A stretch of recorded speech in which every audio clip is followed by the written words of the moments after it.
नमस्कार, मैं हूं आपका दोस्त विजय विद्रोही। न्यूज़ नशा में मेरे खास कार्यक्रम विजय फैक्टर में आप सबका स्वागत है। तो मणिपुर के मुख्यमंत्री ने गलत नहीं कहा था कि एक नहीं ऐसी कई सैकड़ों कहानियां हैं, सैकड़ों घटनाएं हो चुकी हैं जिसमें महिलाओं को निर्वस्त्र किया गया या मारा-पीटा गया या कुछ और अत्याचार किए गए। सही कह रहे थे। अब 2 नई कहानियां सामने आई।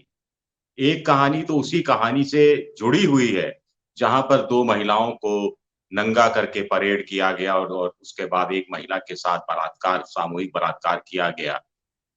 अब उनके साथ एक तीसरी महिला भी थी। ये बात कही है आर्मी में सूबेदार रहे एक शख्स ने, जिसकी पत्नी वो महिला थी। आर्मी का वो जो सूबेदार है, वो करगिल लड़ाई का हीरो रहा है। पहचान हम गुप्त रख रहे हैं। बहुत बड़ा तमगा भी हासिल हुआ था।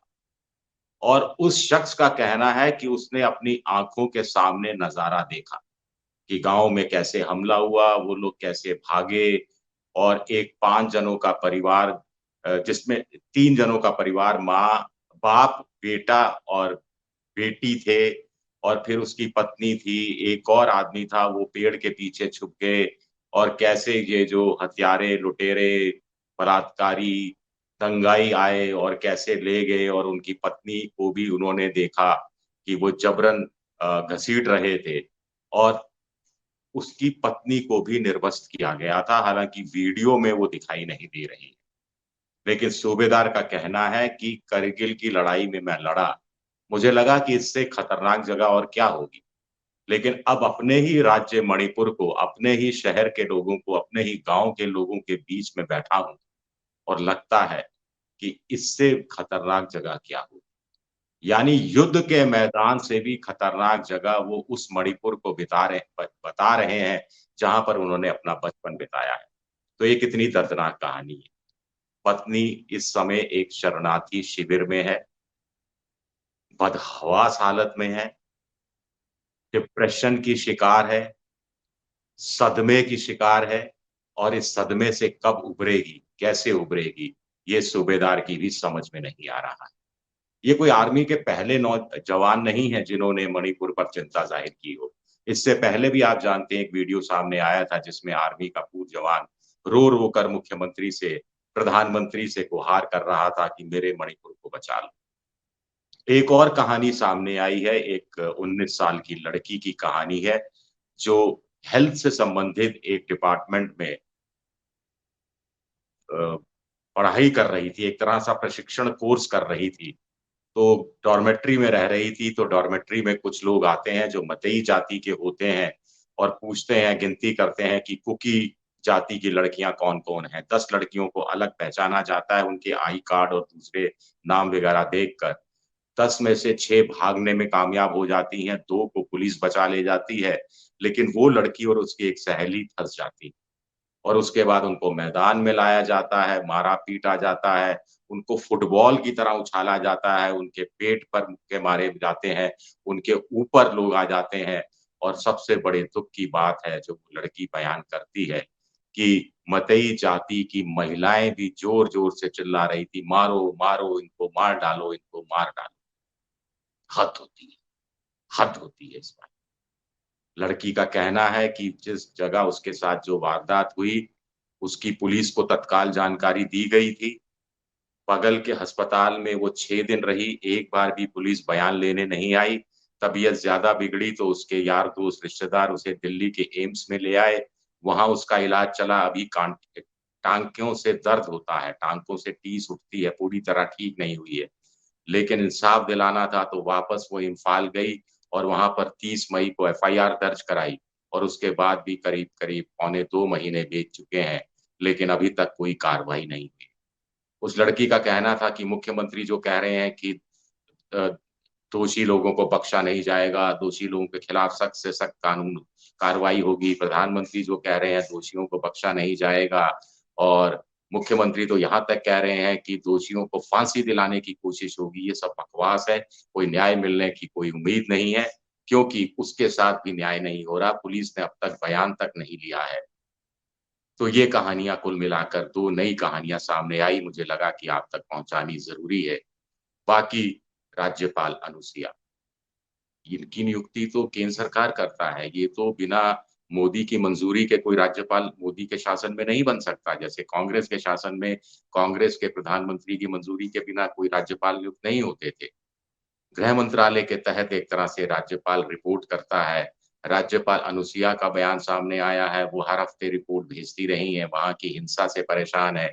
खुद कहा है कि मैं परेशान हूँ, आंसू थम नहीं रहे हैं, ऐसी हिंसा, ऐसा हिंसा का तांडव, ऐसा हिंसा का नंगा नाच उन्होंने अपनी ज़िंदगी में कभी नहीं देखा। डीजीपी को भी तलब किया, उनसे भी पूरी पूछताछ की।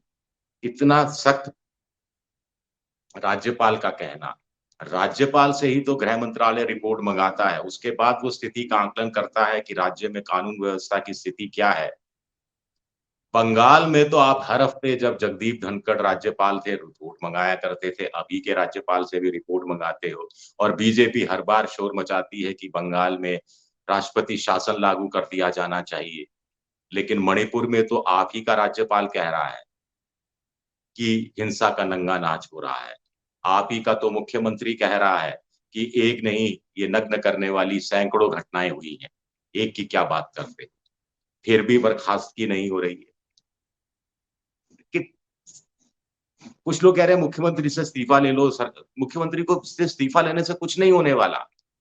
बीजेपी की सरकार रहने वाली है। अभी मुख्यमंत्री मैतेई जाति के हैं, अगला मुख्यमंत्री उनकी जगह रखा, वो भी मैतेई का बना तो कुकी नागा और ज़्यादा नाराज़ हो जाएँगे। अगला मुख्यमंत्री अगर कुकी बना दिया, तो मैतेई नाराज़ हो जाएँगे, जो कि 54% है, जो कि बहुमत में है, जो हिंदू हैं और हिंदुओं को कैसे नाराज़ कर सकती है? कुछ लोग तो ये कह रहे हैं ये संघ का किया हुआ सारा कांड है और वो हिंदू बनाम ईसाई कर दिया और हिंदू राष्ट्र का एक नया प्रयोग नॉर्थ ईस्ट के राज्यों में संघ कर रहा है, उसी के तहत ये पहला प्रयोग किया गया। कुछ लोग कह रहे हैं कि वो वीडियो किसने बनाया था, फेक वीडियो, गलत वीडियो किसने बनाया था, जिसमें कथित रूप से बताया गया कि कुछ कुकी जाति के लोगों ने मतई जाति की औरतों के साथ बलात्कार किया, यौन शोषण किया और कुछ हत्याएँ की। वो फेक फर्जी वीडियो ये जो कुकी जाति की महिलाओं के साथ हुआ, उसका आधार बना। उस फेक फर्जी वीडियो को देखकर ही कुछ लोग बहकावे में आ गए या उकसावे में आ गए या कोई प्लानिंग का हिस्सा था क्या? कुछ लोग कह रहे हैं वो फेक वीडियो जानबूझकर बनाया गया, प्लानिंग के तहत बनाया गया ताकि मतई लोगों को उकसाया जाए, भड़काया जाए और हिंसा का नया नंगा नाच किया जाए और उसके ज़रिए पता नहीं कौन-सा क्या साबित करना चाहती है बीजेपी, क्या साबित करना चाहते हैं, संघ क्या साबित करना चाहते हैं प्रधानमंत्री नरेंद्र मोदी। तो हम बात कर रहे थे कि मुख्यमंत्री बदलने से कुछ नहीं होगा। सीधा-सीधा अनुच्छेद 356 का इस्तेमाल करना है, जो मैं पहले के अपने वीडियो में भी कह चुका, अब फिर दोहरा रहा हूँ। राष्ट्रपति शासन लागू करना है, केंद्र को पूर्व आईपीएस अधिकारी, पूर्व आर्मी के अफ़सर, पूर्व कलेक्टरों को की एक टीम बनाकर भेजनी है, जो कि ना मतई जाति के हों, ना कुकी के हों, ना नागा के हों। क्योंकि आपसी में बड़े गहरे मतभेद मनभेद हैं और वो 3-4 महीने रहें वहाँ पर, सीधा मॉनिटरिंग हो गृह मंत्रालय की तरफ से, प्रधानमंत्री खुद ज़िम्मेदारी लें, खुद ज़िम्मेदारी उठाएँ कि मणिपुर को अब मैं सँभालूँगा।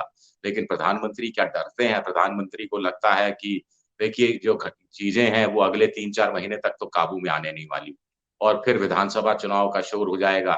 तो क्या प्रधानमंत्री को डर लगता है कि उन्होंने सीधी ज़िम्मेदारी ले ली और अक्टूबर-नवंबर तक स्थितियाँ नहीं सुधरी तो दिसंबर में होने वाले 5 राज्यों के विधानसभा चुनाव में मुँह की खानी पड़ सकती है, खास तौर से मिज़ोरम में तो मुँह की खानी पड़ सकती है, जहाँ तेलंगाना, राजस्थान, मध्य प्रदेश और छत्तीसगढ़ के साथ चुनाव होने हैं। क्या ये मकसद है?